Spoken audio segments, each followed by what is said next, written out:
Number 11, BYU at Cincinnati. Tomorrow night, the Cougars are 2.5-point favorite. Pregame on BYU TV and BYU Radio at 6 Eastern Time. Spencer, not a question, a comment. Tell the people what's on the line in this one.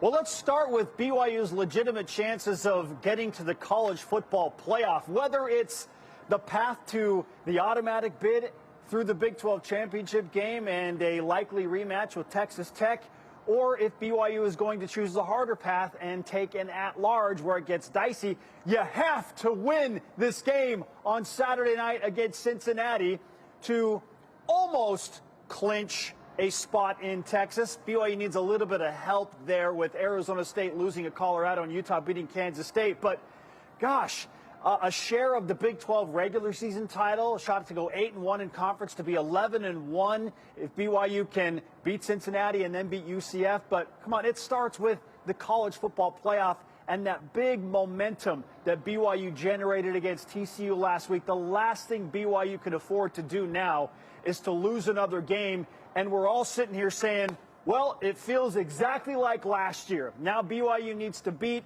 a team that they will beat on their home field in the final regular season game. But we're just scoreboard watching and hoping for a miracle. Although this year, it doesn't feel even as likely as it was last year that BYU could have snuck in. Jarom, they just have to get it done and control their own destiny. They're in the captain's chair. And now fly this thing into a victory, and let's get to Dallas and take that next step. We've been talking all year about BYU needing to show that they are better than last year, and the obvious step is getting to Dallas, which they were not able to do last year. So, yeah, how about that for a passionate plea for BYU to maintain the Big Mo and show people that they can and are be better than they were last year. Win, and it's all still alive. Lose, and yeah, it's a lot of disappointment. You could argue it's still special what BYU's been doing, even if they don't go to the Big 12 title game. They're 20-3 the last 2 years. That's the highest win percentage of any Big 12 team in that amount of time. But I think back, Spence, to the 01, 06, 07, 09, 21, 24 seasons where BYU had tremendous years, but they never punctuated or emphasized or validated a season with the BCS, New Year's Six, or college football playoff appearance.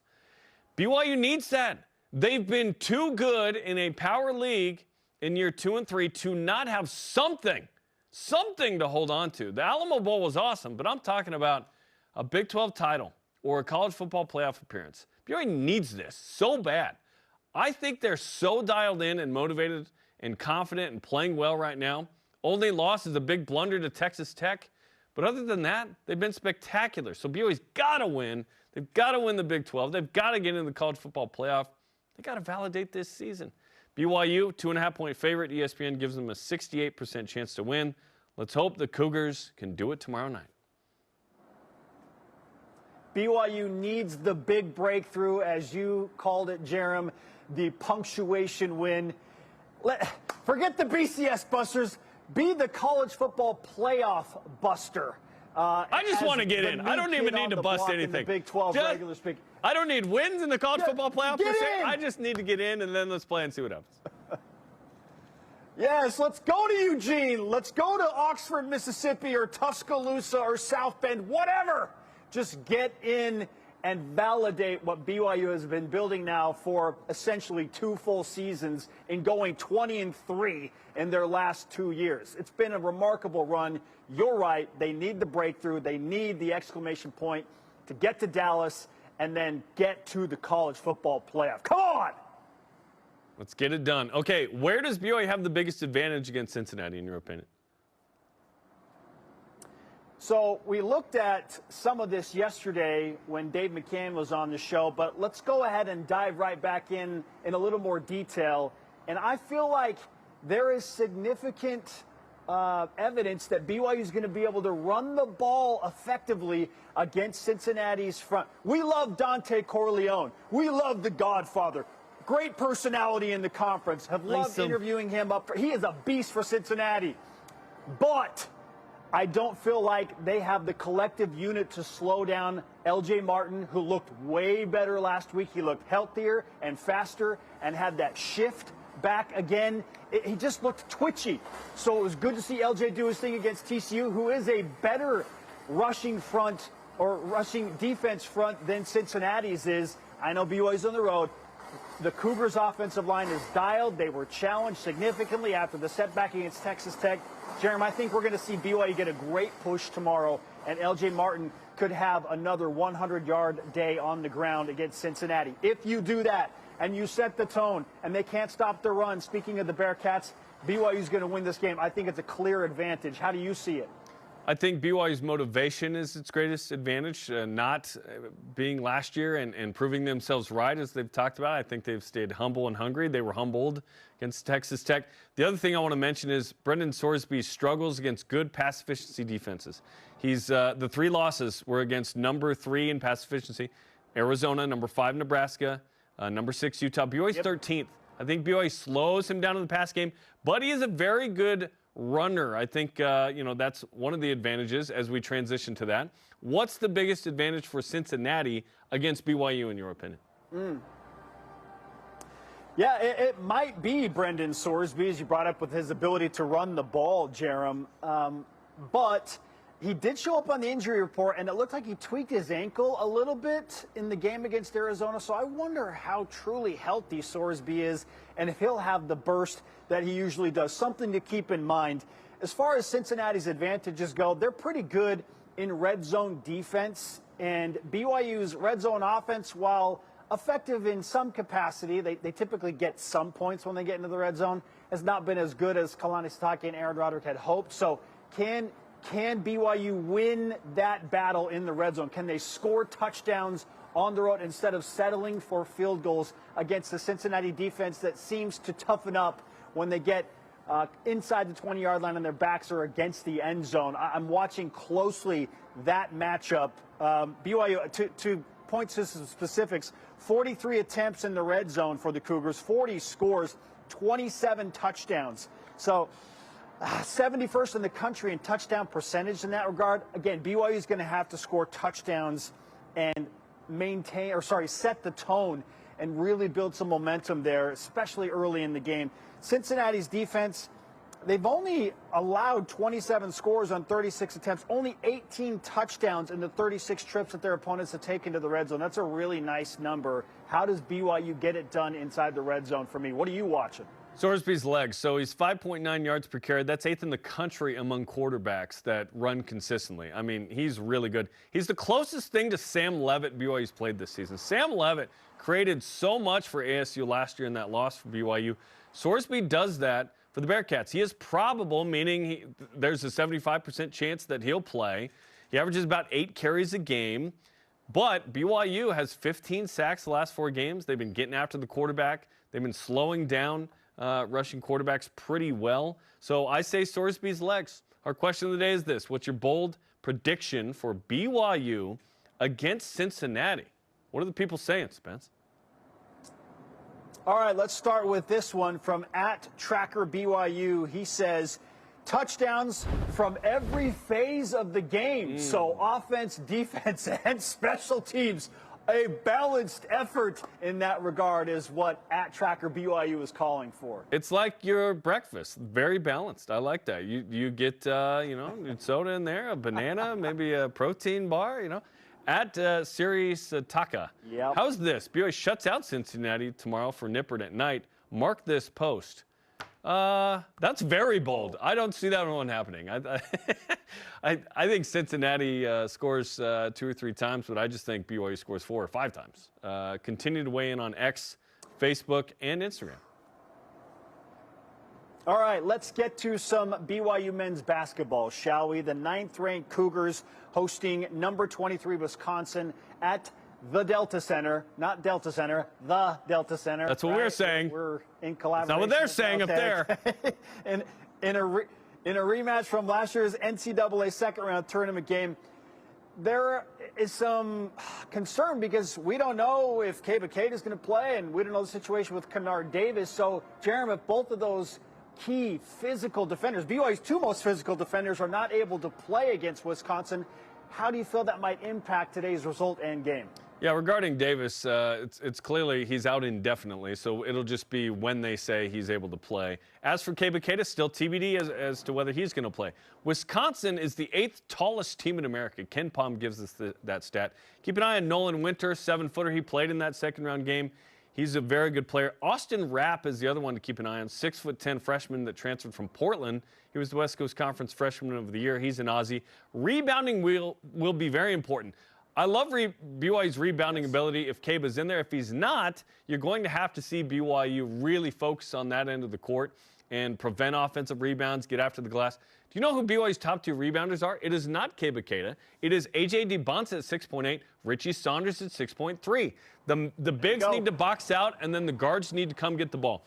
The guard matchup, by the way, is really good in this one. Nick Boyd, John Blackwell. Blackwell was in the game. No John Tange, who scored 37 against BYU, by the way. He plays for the Salt Lake City Stars. Boyd and Blackwell combined for 40 a game, right? And Saunders right now about 37. So that matchup is going to be really fun to watch. Another big game from BYU, semi-home. Can't wait for this one. An early one at 2 p.m. local time, which, by the way, it's on Peacock. NBC Sports Network is back, and it's on YouTube TV. So don't fret. You can watch that one. You can always listen on BYU Radio as well. How do you feel about BYU's chances if there's no Kebaketa? Yeah, I'm really concerned because at times this season we have seen BYU give opponents great opportunities to get after the offensive glass, and that has not cost BYU more than the UConn game. I know that BYU's won those other games, but it's been a little bit weird. And when do teams typically get the best open three-point shot looks? It's when you get an offensive rebound and there's a kick out to an open shooter for a 3. Wisconsin's been making 12 threes a game. I know BYU's a different beast, and this is a neutral site. The Badgers aren't playing on their home floor, but that's a concern for me, is how does BYU's lack of physicality, if Kebaketa can't play, how do they get after the glass? I know it's a major point of emphasis for Kevin Young and his squad. I'm fascinated by this challenge that awaits BYU, who are a 4.5-point favorite. And again, 2-point favorites according to Ken Palm. This should be a great basketball game, great challenge. And what a quality win this would be, especially if BYU can't play with Keita and with Kennard Davis indefinitely suspended by Kevin Young. So go get it done, get the resume win, and let's go, brother. Wisconsin, 5th most percentage of threes at nearly 53%, so they like to shoot it. This isn't your grandma's Wisconsin, yes, that's for sure. Women's soccer plays UCLA tonight at Stanford in the second round of the NCAA tournament. BYU beat UCLA 1-0 earlier this season. The Cougars are coming off a Big 12 conference championship in the tournament, a shootout win against Utah State at home. Is this game gravy for BYU, given what they've done already? Yeah, and given the rash of injuries and just craziness that has happened this season, and I mean how tough things were, the fact that BYU is in this position and already won a tournament game, absolutely, this is gravy. Now, don't tell that to the team, because they got that big Mo rolling, Jarom, and they want to get to the Sweet 16 and beyond. They know that they already beat UCLA this season, so why not go and do it again? But for me, emotionally, from where I'm sitting, watching the massive roller coaster ride that this team has been on this year with some low lows and now high highs, yeah, they have overachieved on this 5-game win streak. It's been awesome. It's been dramatic, and I'm excited for the future. But the team, yeah, they believe wholeheartedly that they are a Sweet 16 team, and they want an opportunity, most likely against Stanford, to potentially do something magical this year with this current momentum streak they're riding. I'm wearing a women's soccer shirt, and it says Sweet 16. So that's on purpose. BYU needs to win to get to the Sweet 16. All the things you mentioned, yes. UCLA, second in the country in goals against average. They give up a goal every other game. The bad news is they have a former Bruin on the other side who not only scored against UCLA this year, but is on a heater. She's 8th in the country with 16 goals. Yeah. Ellie Walbrook gets a double revenge. 2-game winners, hopefully, against UCLA. Come on, Cougs, let's go. I'm with you. It's gravy, but don't tell that to the team. I would love it. BYU women's volleyball, they're off the schneid. They beat Arizona the other night. Fantastic performance by the Cougars in a must-win match, it felt like. They host number 13 Kansas tonight at the historic Smith Fieldhouse. It's going to be rocking. BYU coming, again, off their best win of the season, or best performance of the season against the Wildcats. What would a win tonight mean for BYU against a top 15 team in Kansas, Jarom? The BYU's a threat to do something in the NCAA tournament, and they're getting hot at the right time. They're 2-5 since starting middle blocker Abby Hoiberg and libero Emma Barbeto were injured against TCU. But the last two matches, Suli Davis and Claire Chambers, have produced 97 combined kills. They are on fire. A win against Kansas gives the Cougars some confidence. They could go into the NCAA tournament in 2 weeks and win and make a statement. So it's going to be a fun one tonight in the Fieldhouse at 8 Eastern time on ESPN+. What do you think? Yeah, this is an opportunity for BYU volleyball in their own right to do something like BYU women's soccer is doing and really build some momentum late in the season, take it into postseason play, and then we'll see what happens. I love it. Suli Davis, the record holder for kills in a single season by a BYU player. She's been remarkable. I said it yesterday. By a freshman, She's yes. as important to BYU women's volleyball as, yes, by a freshman, as Bear Bachmeier is to BYU football. She has at times straight up carried this team. Love watching her play. Let's build some momentum and go into the postseason riding high. Then there's the best team on campus. That would be the number 2 women's cross country team. Also number 10 men's cross country team. They're competing in the NCAA National Championships tomorrow in Columbia, Missouri. Last year, both won the Natty. For the women's team specifically, ranked second, is it Natty or bust?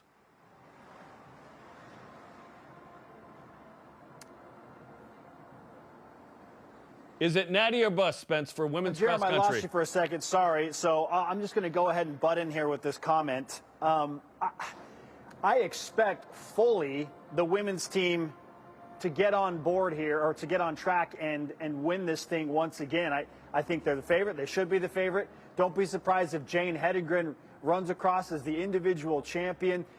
It's so incredible to watch what she's doing early in her career. We both feel like she's going to be a gold medalist at some point, the way that she is pacing right now for BYU women's track and field. So give me the women to win the national championship.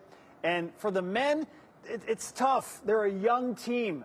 They lost huge portions of their squad last year that won the Natty. If they finish, for me, in the top 8, I think that's a really successful number. How do you see it for the men and the women? Yeah, women, if they're, I like that. 7, 8, that'd be great. For the women, they need to win this thing as a team because they have the best runner, too. Jane Hedengren's going to win the national championship tomorrow. Her first collegiate race was pre-nationals at Missouri. She set the course record in 8:42. She crushed last year's national runner-up by 42 seconds at the Big 12 championship with her own PR of 18:29.